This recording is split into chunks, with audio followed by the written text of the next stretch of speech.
আসসালামু আলাইকুম রাহমাতুল্লাহি ওয়া বারাকাতুহু।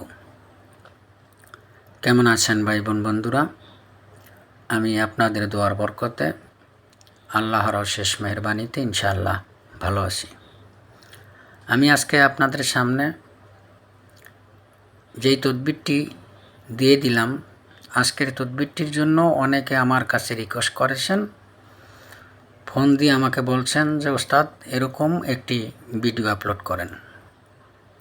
তাই আমি আজকের ভিডিওটি আপলোড করলাম। আজকের এই তদবিরটি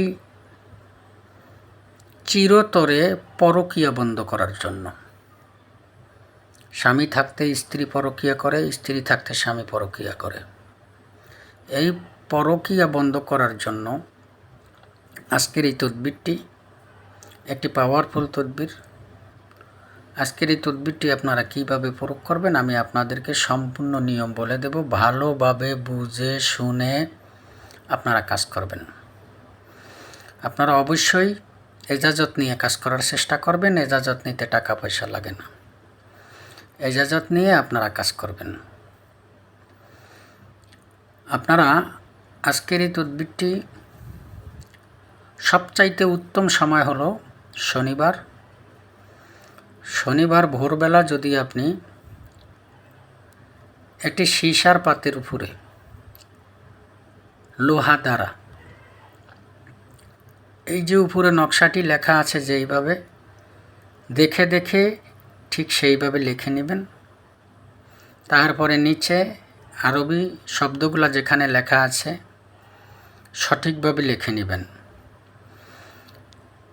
যদি মেয়েদের জন্য করেন মেয়ে বিনতে মা, আর যদি ছেলেদের জন্য করেন ওখানে ছেলে ইবনে মা, ছেলের মায়ের নাম লিখে নেবেন। লিখে নেওয়ার পরে আপনারা ভিডিওর শেষে দেখবেন কসম এবং জিন চালানি কথা। আপনারা কসম 7 বার পরে নেবেন, দেখে দেখে 7 বার পরে ওই যে তামার পাতের উপরে লোহা দ্বারা অঙ্কন করেছেন ওটার উপরে ফু দেবেন। অবশ্যই আগরবাতি জ্বালিয়ে নেবেন, সামনে মোমবাতি জ্বালিয়ে নেবেন, পশ্চিম দিক ফিরে বসে নেবেন। যদি সম্ভব হয় লোবান জ্বালিয়ে নেবেন। তারপরে কসম 7 বার পরে এই সীসার পাতের উপরে ফু দিয়ে নেবেন।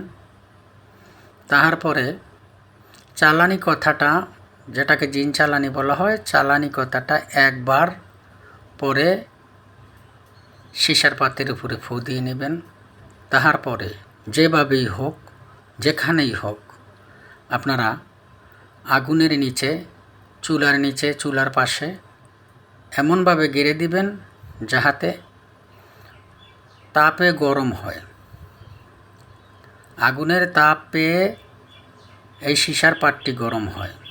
যদি গরম হয়ে যায় আপনি দেখবেন তার মন থেকে পরকীয়া ভাব, নিজের স্বামী রেখে অন্যর সাথে মেলামেশা ভাব সম্পূর্ণ বন্ধ হয়ে যাবে এবং মেয়ে লোকেরও যেভাবে বন্ধ হবে পুরুষেরও ঠিক সেইভাবেই বন্ধ হয়ে যাবে।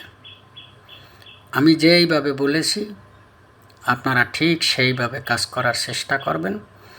যদি ঠিক সেইভাবে কাজ করতে পারেন 100% না 1000% গ্যারান্টি, জিন্দিগিতে যতদিন বেঁচে থাকবে ততদিন পরকীয়া করবে না। আমি আপনাদেরকে দিয়ে দিয়েছি, আপনারা কাজ করেন। যদি উপকার পান আমার জন্য দোয়া করবেন। আল্লাহ হাফেজ।